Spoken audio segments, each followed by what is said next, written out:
جس کے اندر صرف ایک ہی عیسیٰ ہوتا ہے یا دو عیسیٰ ہوتے ہیں، بعض میں 3 ہوتے ہیں اور بعض میں بہت سارے ہوتے ہیں، اور بعض میں بہت سارے ہوتے ہیں. تو یہ جو انجیل متی ہے اس کے اندر ٹوٹل 28 اصحاح ہیں. یعنی آپ یہ کہہ سکتے ہیں کہ 28 فصلیں یا 28 ابواب اس کے اندر موجود ہیں. نصارہ کے بزعم یہ جو کتاب، اس کو انہوں نے انجیل متی کا نام دیا ہے، یہ حواری متی کی طرف منسوب ہے. یعنی ان کا گمان یہ ہے کہ یہ جو عیسیٰ علیہ السلام کے حواری تھے متی، یہ کتاب ان کی طرف منسوب ہے. لیکن اس نسبت پر ان کے پاس کوئی ٹھوس ثبوت موجود نہیں ہے جس کو یہ پیش کر سکیں اور ثابت کر سکیں کہ واقعتاً ہی یہ عیسیٰ علیہ السلام کے حواری تھے. پہلی بات تو یہ ہے، اور دوسری بات یہ ہے کہ یہ کتاب جو ہے ان کی، اس کی نسبت ان کی طرف صحیح ثابت ہے، سوائے اس کے کہ ایک آدمی ہے جس کو یوسیابیوس کہتے ہیں، یوسیابیوس کیسری.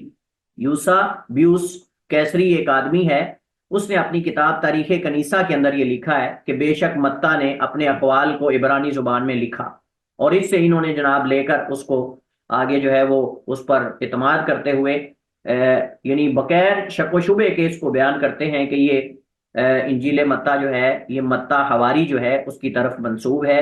حالانکہ یہ جو شخص ہے یوسیابیوس کیسری، یہ بذات خود مشکوک آدمی ہے، یہ بذات خود مشکوک آدمی ہے. چاہے جائے کہ اس کی کسی نقل پر جو ہے وہ اعتماد کیا جائے یا اس کی کسی کلام پر جو ہے وہ اعتماد کیا جائے. تو یہ گویا کہ ہم کہہ سکتے ہیں کہ یہ جو تاریخ کنیسہ کا حوالہ انتہائی ضعیف حوالہ ہے، اس پر اعتماد نہیں کیا جا سکتا. اور اسی طرح متعدد دلائل اس نسبت کی نفی کرتے ہیں.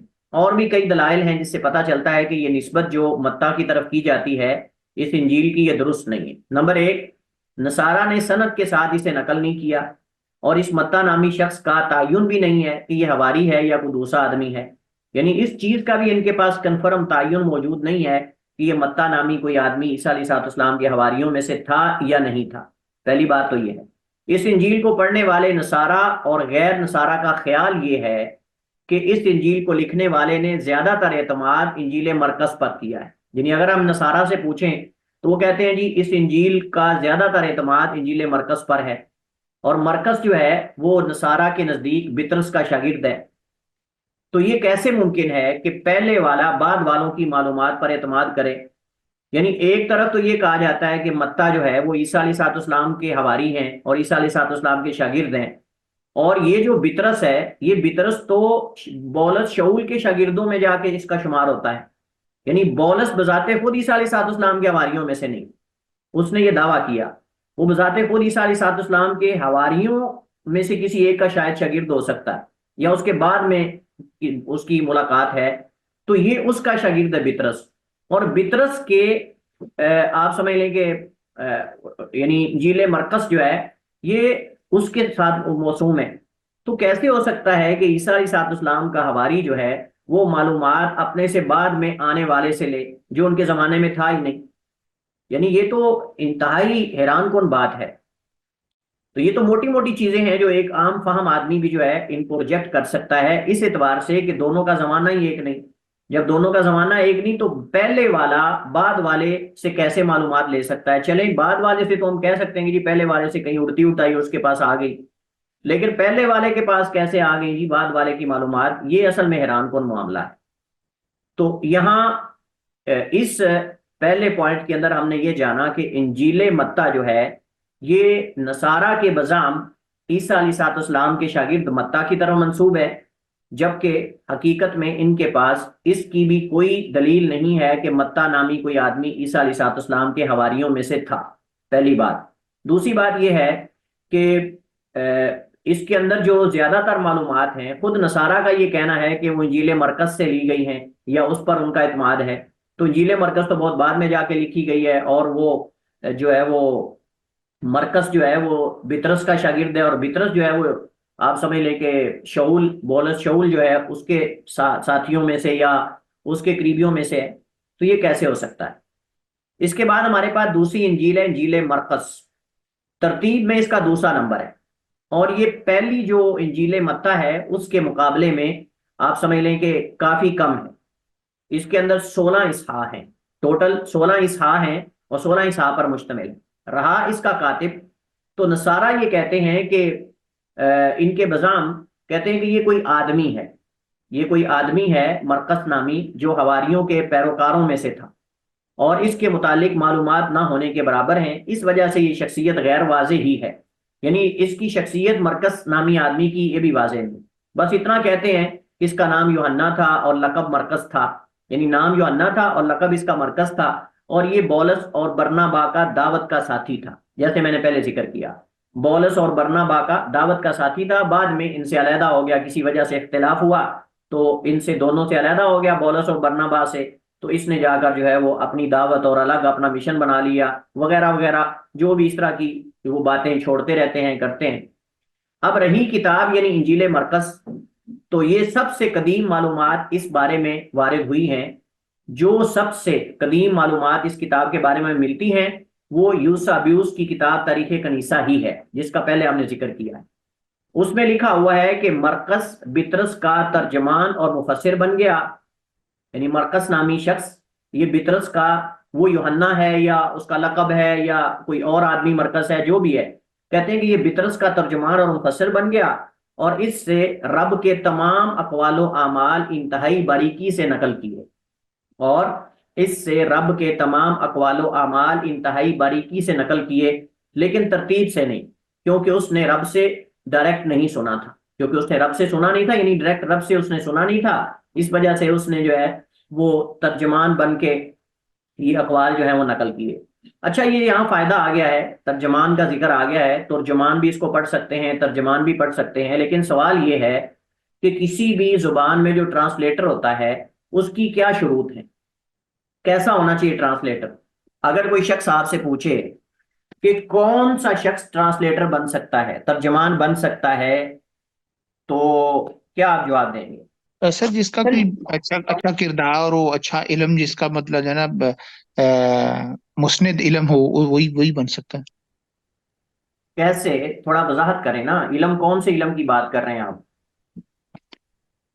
اس میں مطلب ہے نا جو یہ کتاب کی بات کر رہے ہیں، الہامی کتاب کی، نہیں کہ نہیں، اس کے ہم عام بات کر رہے ہیں، عام اگر کسی کو ترجمان بنانا ہے تو ترجمان کے اندر کیا یعنی آپ سمجھ لیں شروط پائی جانی چاہیے؟ ایک تو وہ اس لینگویج کا ایکسپرٹ ہو جس کی وہ کر رہا ہے، جس کتاب کی۔ ٹھیک ہے۔ دوسرا اس کے پاس مطلب ہے نا جو اس وقت کا نالج ہے، اس بک کے بارے میں نالج ہے، وہ زیادہ سے زیادہ ہو۔ اور تیسرا وہ مطلب ہے نا اوور آل جو فلسفی ہے یا جو اس وقت کا علم ہے باقی ان کے اوپر بھی اس کی دسترس ہو، اور اس کی اس قوم کے اندر بھی پذیرائی ہو جس کا وہ نمائندہ ہے۔ چلیے خیر، آپ نے اس کو اوور آل بنا دیا ہے کہ مکمل عالم ہو۔ تین شرطیں علماء ذکر کرتے ہیں، ترجمان کی تین شرطیں علماء ذکر کرتے ہیں۔ نمبر ایک، امانت دار ہو، یہ آپ نے قطعاً بھی ذکر نہیں کی، امانت دار ہو، یہ لازمی اور پہلی شرط ہے۔ اگر خیانت ہے، خیانت کرنے والا ہے، امانت دار نہیں ہے، تو اس کے ترجمے پر کبھی بلیو نہیں کیا جا سکتا۔ اس وجہ سے ضروری ہے کہ جو عمرا اور بڑے بڑے حکام اور ان کے ساتھ جو ترجمان جاتے ہیں وہ امانت دار ہونے چاہیے۔ یہ نہ ہو کہ اگر ان کے ساتھ ملے ہوئے ہیں تو ان کی من کی ترجمہ کرتے جائیں، اگر ان کے ساتھ ملے ہوئے ہیں تو ان کے من کا ترجمہ کرتے جائیں، چاہے بیچ میں بات کرنے والا کو اور بات کر رہا ہو۔ تو پہلی چیز امانت داری ہے۔ نمبر دو، جس زبان میں ترجمہ کر رہا ہے اس زبان کا بھی ماہر ہو، اور جس زبان سے ترجمہ کر رہا ہے اس زبان کی بھی مہارت رکھتا ہو۔ یہ ایک شرط ہوگی، یعنی آپ اس کو ایک شرط بنا سکتے ہیں کہ جس زبان سے اور جس زبان میں ترجمہ کر رہا ہے دونوں زبانوں کا ماہر ہو، دونوں زبانوں کا ماہر ہو۔ تیسری شرط یہ ہے کہ وہ جس چیز کا ترجمہ کر رہا ہے، جس علم کا ترجمہ کر رہا ہے اس علم کا بھی ماہر ہو، یعنی اگر وہ کسی لغت کی کتاب کا ترجمہ کر رہا ہے تو لغت میں مہارت رکھتا ہو، اگر کسی حدیث کی کتاب کا ترجمہ کر رہا ہے تو حدیث کا بھی اس کو مہارت ہونی چاہیے، اگر قرآن کا ترجمہ کر رہا ہے تو قرآن کو تفسیر کے علوم سے، علوم قرآن سے بھی وہ مہارت رکھتا ہو۔ یہ نہ ہو کہ جاہل ہو اور مفسر بن جائے، اس کو مفسر کون کہے گا؟ ایسے مفسر نہیں ہوتے۔ یہ بہت ضروری۔ ہمارے ہاں کیا ہوتا ہے، ہمارے ہاں بعض ایسے لوگ اردو ٹرانسلیٹر بن جاتے ہیں وہاں سعودی عرب کے اندر، اور یہ بڑا المیہ ہے، بڑا المیہ ہے۔ بعض دفعہ وہاں جمعوں کا خطبہ بھی بعض دفعہ ایسے لوگ کرتے ہیں، بعض دفعہ کتابوں کے ترجمے بھی، کئی ایسی ہمارے سامنے گپلے سامنے آئے، جب وہاں ہم نے دیکھا کئی کتابوں کی نظر ثانی کی یا کئی چیزوں کو دیکھا یا وہاں کئی بورڈ دیکھے ہم نے، تو پھر دوبارہ اس کی اصلاح کرنی پڑی، دوبارہ اس کی اصلاح کرنی پڑی۔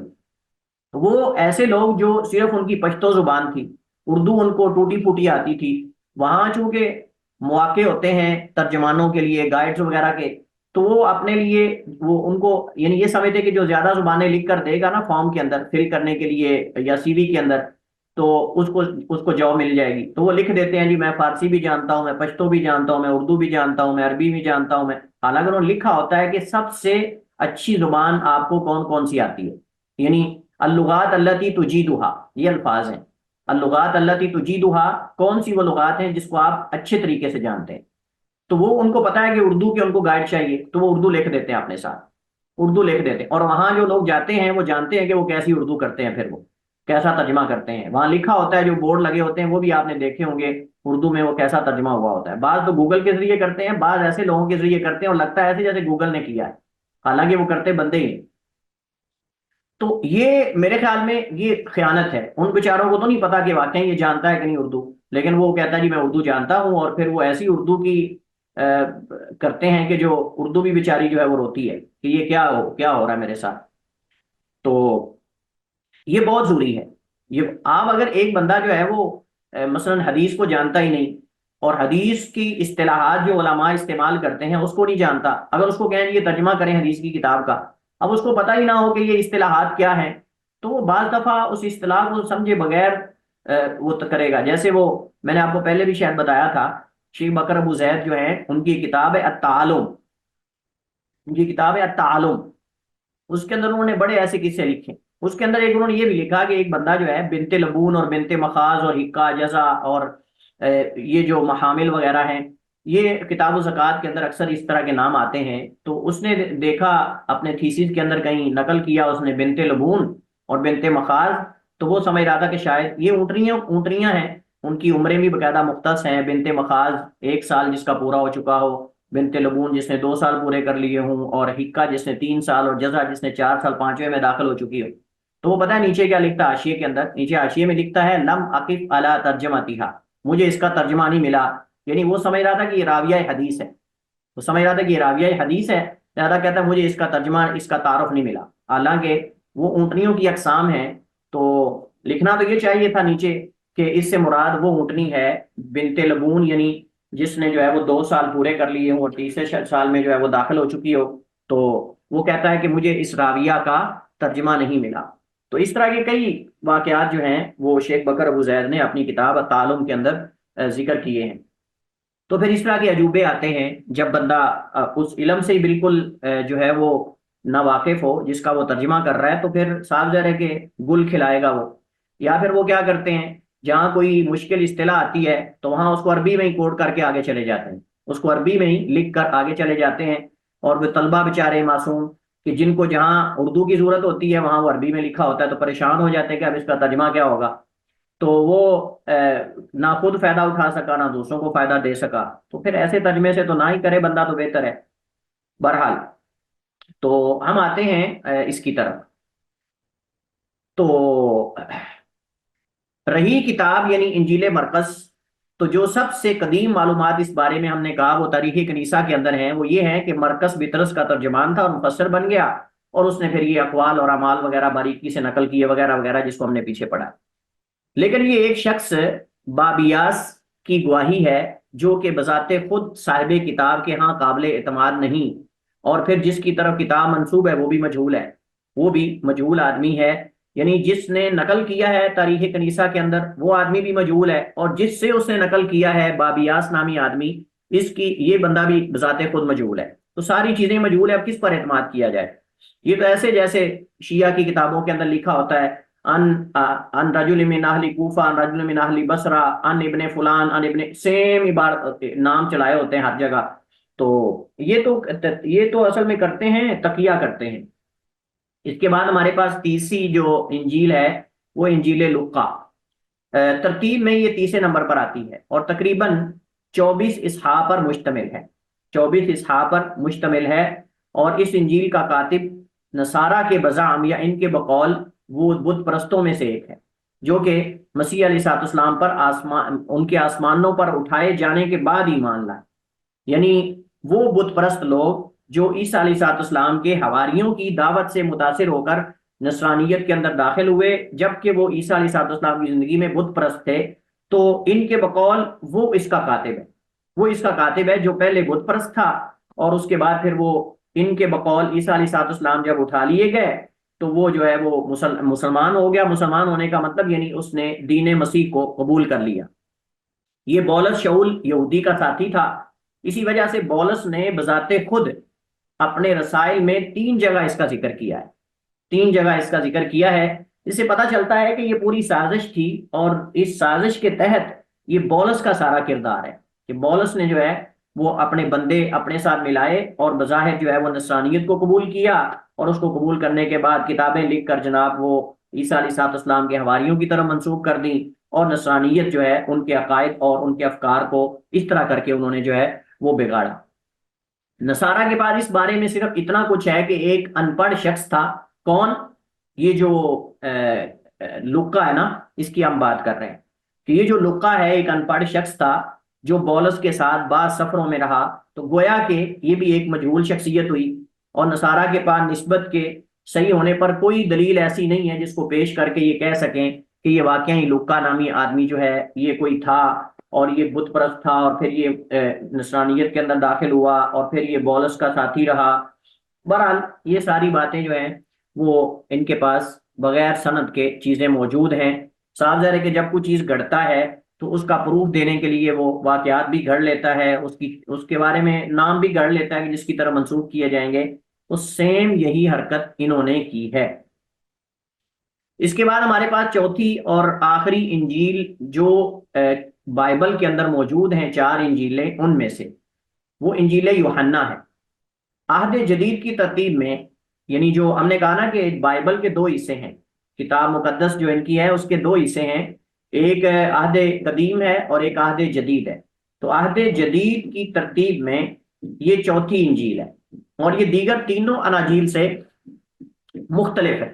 باقی تینوں قریب قریب ہیں، موضوع کے اعتبار سے اور الفاظ وغیرہ کے اعتبار سے کافی قریب قریب ہے، لیکن اس کا یہ ہرگز مطلب نہیں ہے کہ ان کے اندر تعارض نہیں ہے، یعنی یہ مطلب نہیں ہے کہ ان کے اندر تعارض نہیں ہے، ہر کتاب کے اندر آگے تعارض ہے، یعنی آپس میں اس کتاب کا ہی اپنے موضوعات کے ساتھ تعارض ہے، پھر صاف ظاہر ہے کہ جب وہ قریب قریب ہوں گی تو سب کے اندر ہی تعارض ہوگا۔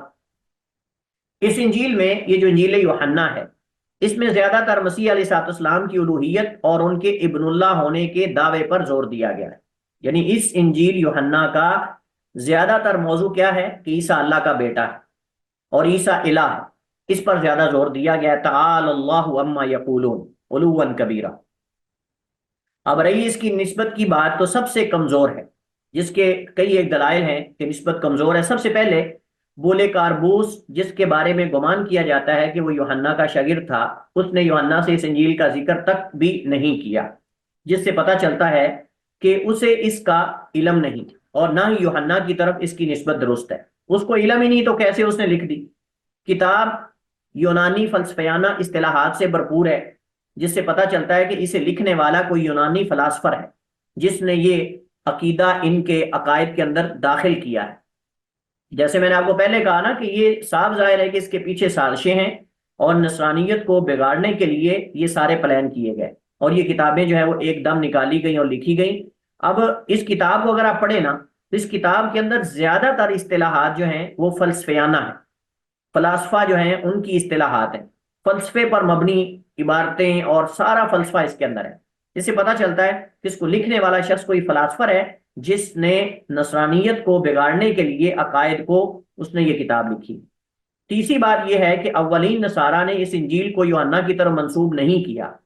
اگر یہ ہوتی اور اس کی کوئی حقیقت ہوتی تو اولین نصارہ جو ہیں، جو قداماء ہیں، وہ کم از کم اس کی نسبت جو ہے وہ یوحنا کی طرف کرتے، لیکن ایسی کوئی بات نہیں۔ خلاصہ کلام یہ ہے چاروں اناجیل کے بارے میں کہ چاروں اناجیل کی نصارہ کے پاس کوئی قابل اعتماد اور قابل اعتبار سند یا دلیل نہیں ہے کہ جس کو یہ پیش کر کے ثابت کر سکتے ہوں کہ ان کی کتابیں جو ہیں یہ محفوظ ہیں اور یہ بہت پہلے سے ان کے پاس جو ہے وہ موجود ہیں۔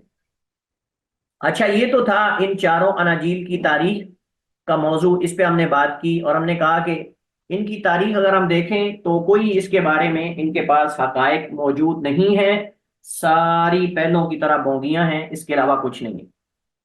اب چاروں اناجیل کا متن کیا ہے؟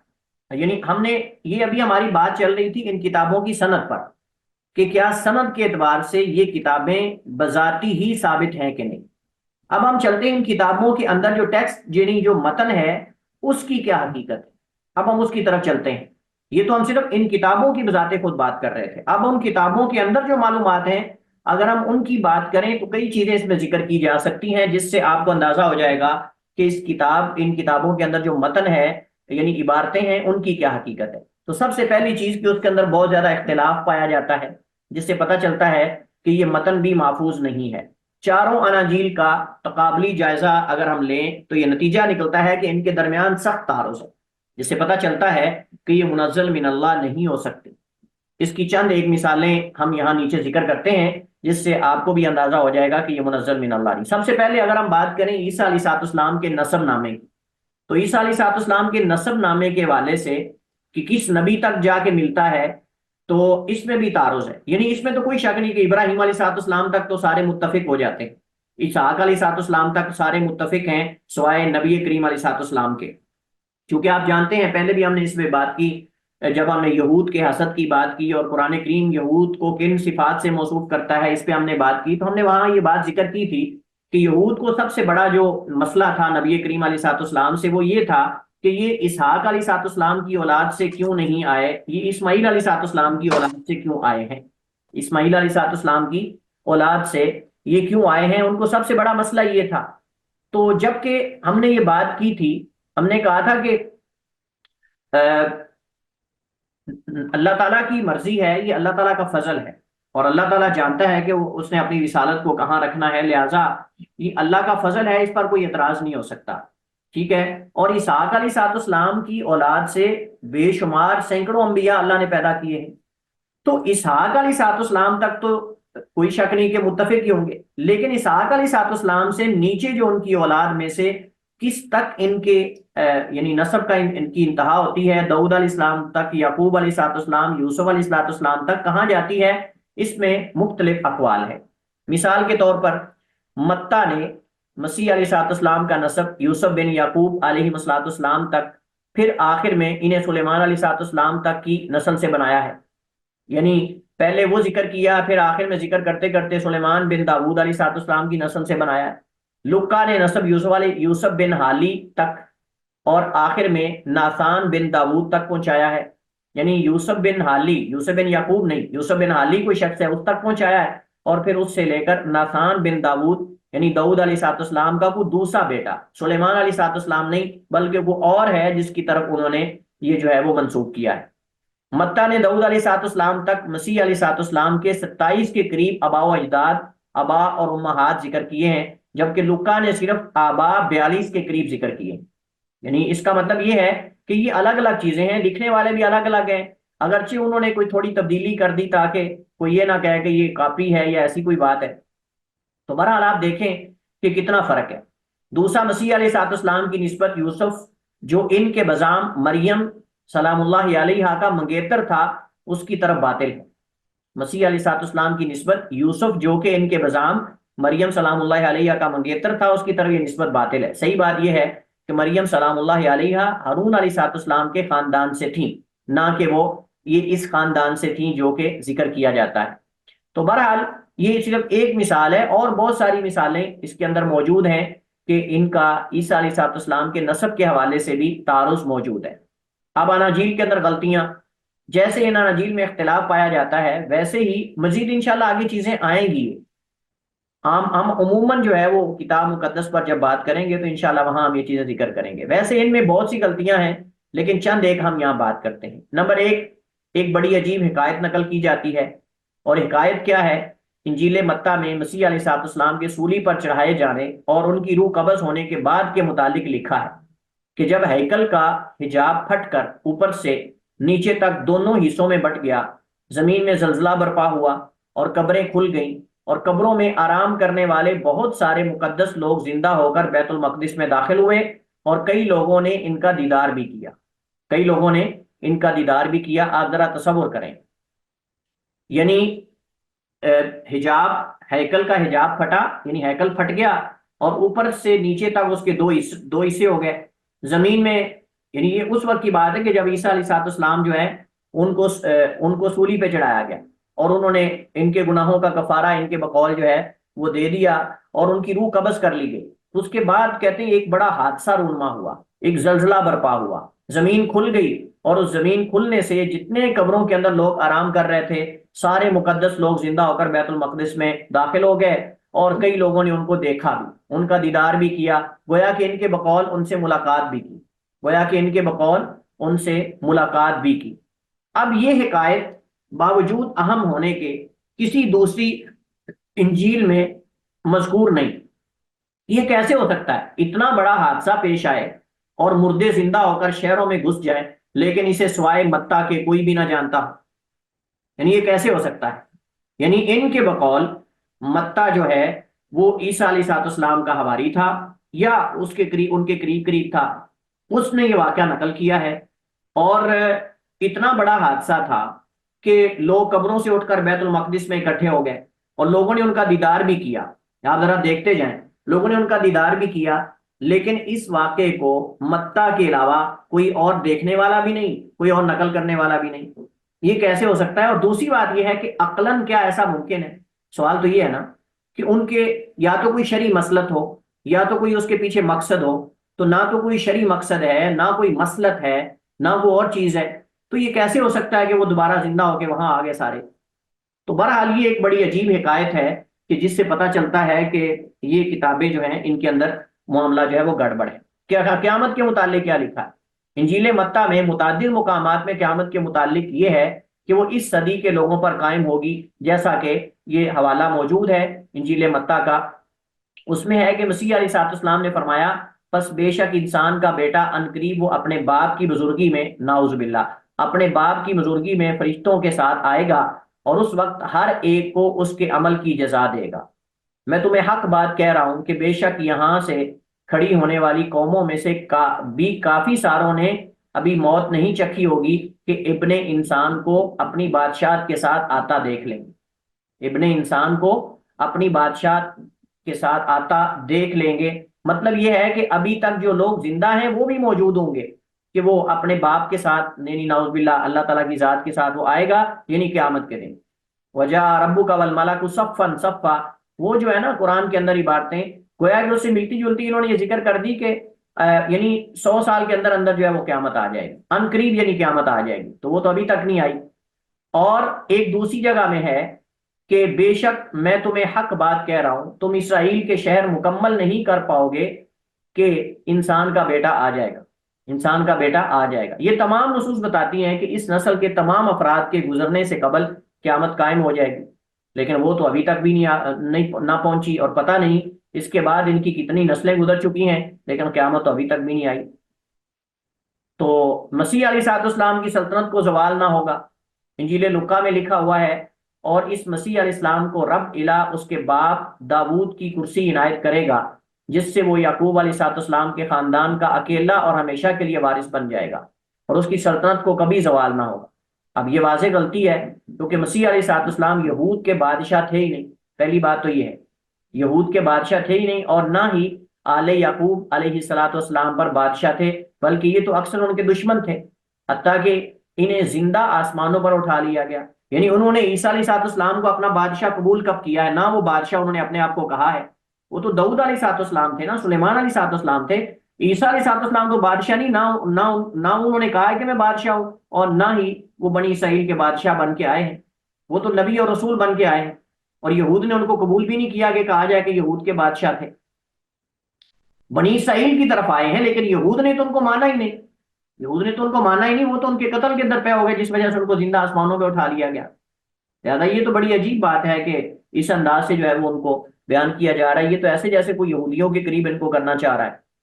نصارہ مسیح علیہ السلام کے نام پر زہر بھی پی لیں تو کچھ نہ ہوگا. ہم کہتے ہیں آ جاؤ ذرا میدان میں سارے پی لو، پھر اس پہ عمل کرو، ہم تو بڑے خوش ہوں گے.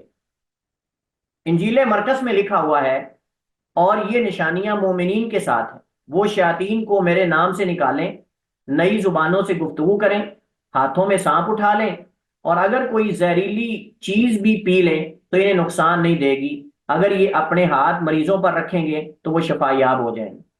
ہم کہتے ہیں آجو میدان میں ذرا پکڑ لو سانپ سارے دنیا کے اور زہر پی لو، سارے پیالہ ایک ایک ہاتھ میں پکڑ کے پی لو، کیونکہ تمہاری کتاب کے اندر یہ موجود ہے کہ تم عیسیٰ کا نام لے کر پی لو گے تو تمہیں کچھ نہیں ہوگا۔ سارے عیسائیوں کو ایک ایک پیالہ دینا چاہیے اور یہ پی کے جوان ہو جائیں۔ عمل تو کریں ذرا ایک دفعہ۔ اگر واقعی ہم کہتے ہیں اگر تمہارا واقعہ ہی ان اناجیل کے صحیح ہونے پر ایمان ہے تو پھر آجو میدان میں، آجو میدان میں، پھر ذرا کود آؤ۔ لیکن ایسا نہیں کریں گے، ان کو پتا ہے۔ انجیل یوحنا میں کیا لکھا ہوا ہے؟ انجیل یوحنا میں حق بات کہتا ہوں، جو مجھ پر ایمان رکھتا ہو اسے چاہیے کہ وہ میرے اعمال کی مثل اعمال کرے، بلکہ اس سے بھی عظیم کارنامے سر انجام دے۔ یہ ہو سکتا ہی نہیں کہ نبی کہے کہ مجھ سے آگے بڑھ جائے کوئی، اور مجھ سے آگے بڑھ سکتا ہے کوئی، پھر نبی آنے کا، رسول آنے کا مقصد کیا ہے؟ یہ تو ہو سکتا ہی نہیں کوئی نبی کہے کہ مجھ سے آگے بڑھ جاؤ، مجھ سے بھی آگے سبقت لے جاؤ، کیونکہ نبی اور رسول کو پتا ہے کہ اس سے آگے کوئی سبقت لے جائے گا تو اس کے یہ سبقت لے جانا قبول ہی نہیں ہوگا۔ پہلی بات تو یہ ہے، یہ کیسے ہو سکتا ہے کہ کوئی نبی اور رسول کہے کہ مجھ سے بھی زیادہ کارنامے سر انجام دو؟ یہ نہیں ہو سکتا، کیونکہ میں تو عنقریب اپنے باپ کی طرف جانے والا ہوں۔ ہاں، جب کسی چیز کی ضرورت ہو تو میرے نام سے مانگ سکتے ہو، میرے نام سے مانگ سکتے ہو۔ یہ اصل میں عبارتیں ایسی ہیں جو انہوں نے اسی سے عیسیٰ علیہ السلام کی الوہیت کی طرف جو ہے اس کو لے کر گئے ہیں۔ ہم کہتے ہیں مانگو پھر عیسیٰ کے نام پر، دیکھتے ہیں تمہیں ملتا ہے کہ نہیں، مانگو پھر تم۔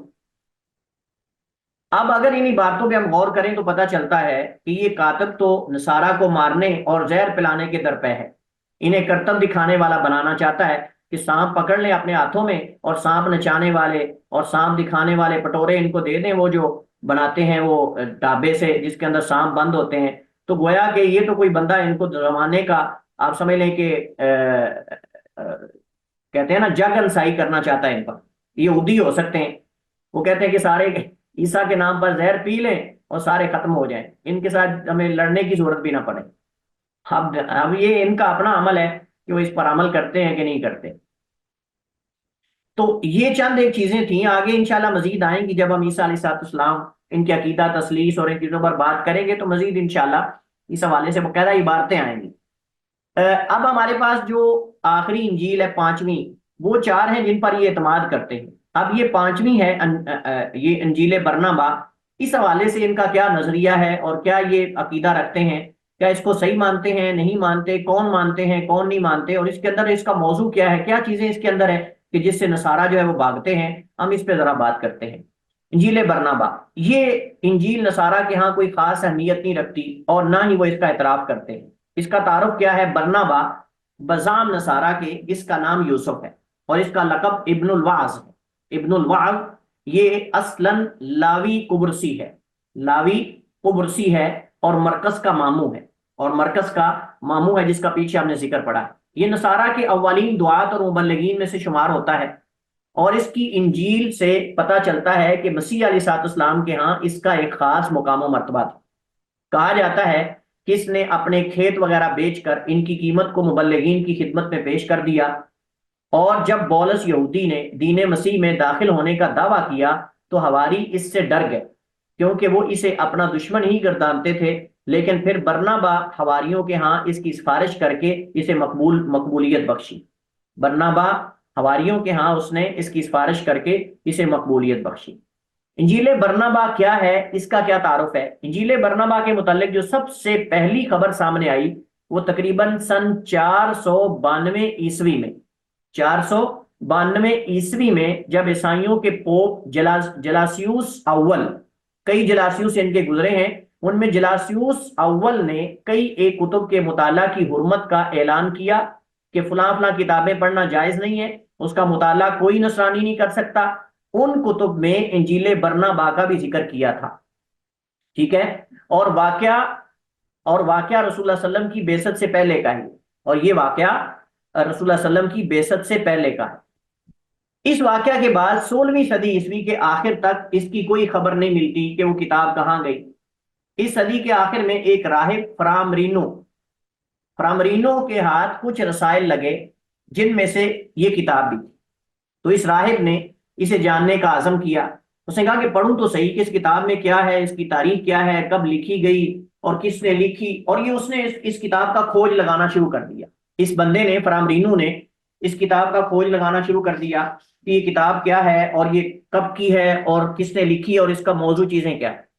یہ شخص اس واقعے کے متصل بعد مسلمان بھی ہو گیا۔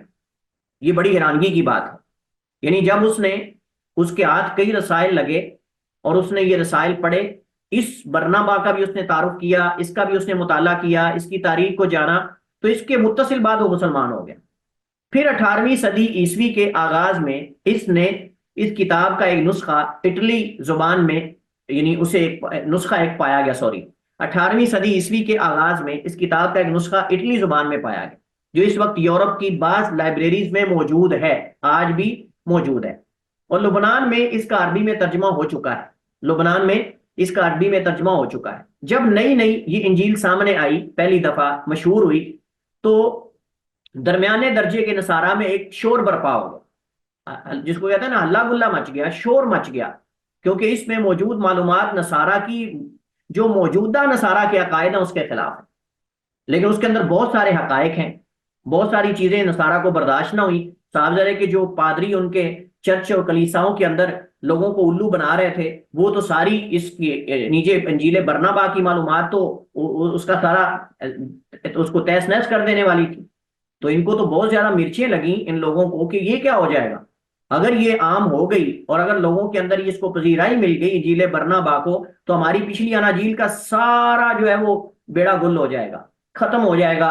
اور دوسری بات یہ ہے کہ ہمارے جو کنیسے کے اندر، چرچ کے اندر جو نظام چلتا ہے، قوانین چلتے ہیں، وہ تو عیسائی ہمارے آپ سمجھ لیں کے خلاف ہو جائیں گے، یعنی عوام جو ہیں وہ خلاف نکل آئیں گے ہمارے، اور یہ بڑا مسئلہ بنے گا۔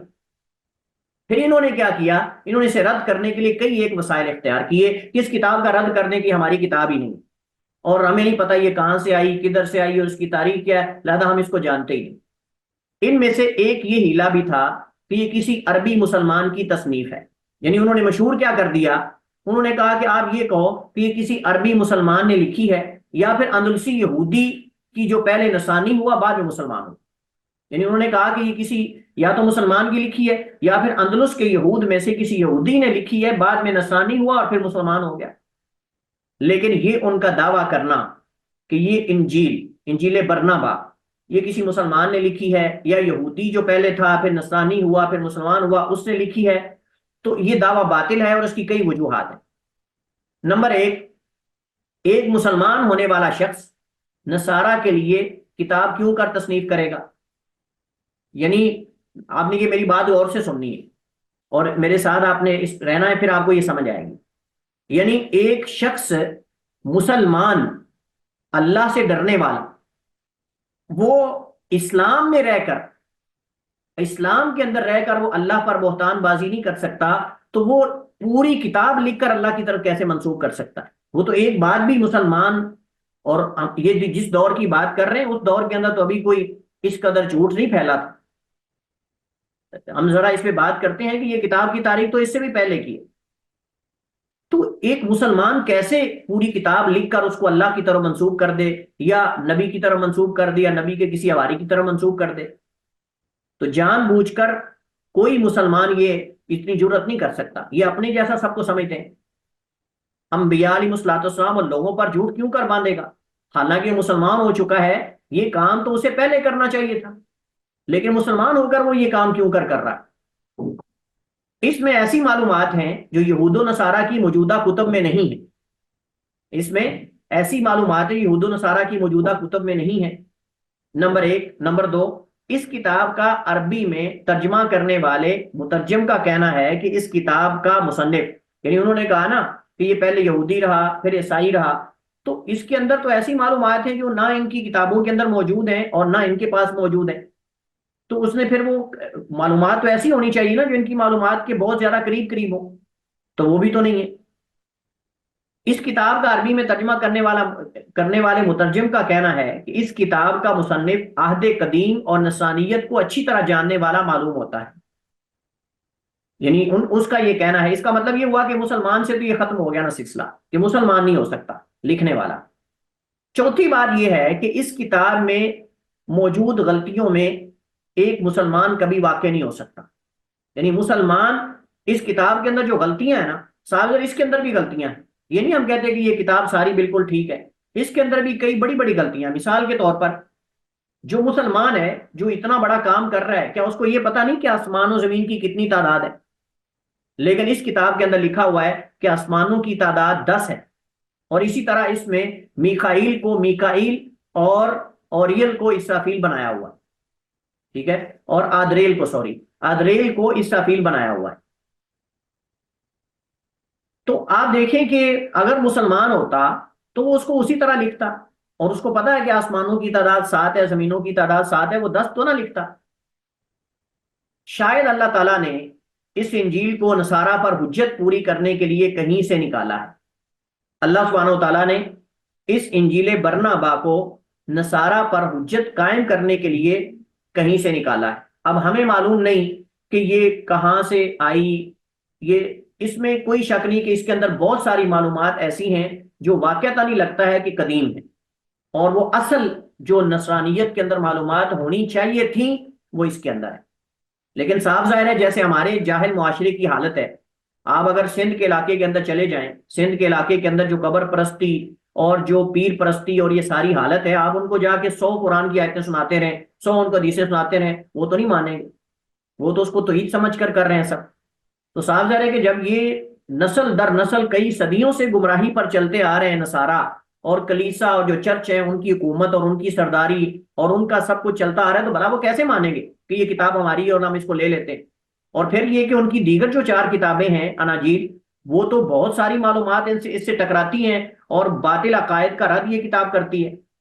تو کیسے اس کو یہ تسلیم کر لیں گے جلدی سے؟ ان کا تو جیسے کہتے ہیں نا، جیسے ہمارے ہاں کئی رسومات اور کئی ایسی بدعات اور خرافات وہ اسلام کے اندر لوگوں نے داخل کر لی ہیں، لوگ آج اس کو حقیقت سمجھتے ہیں، اور ان کو پتا ہے، جو ان کے مولوی حضرات ہیں ان کو پتا ہے کہ یہ غلط ہے، لیکن ان کو پتا ہے کہ اگر ہم کہیں گے کہ یہ غلط ہے تو ہماری روزی روٹی بند ہو جائے گی. اس وجہ سے کہتے ہیں جو لگا ہے صحیح لگا ہے، بس ٹھیک ہے چلنے دو، جب چل رہا ہے کام بنا ہوا ہے بس ٹھیک ہے. وہ کب کہیں گے کہ یہ فلاں کرنا، فلاں کام کرنا، یہ کرنا وہ کرنا یہ غلط ہے؟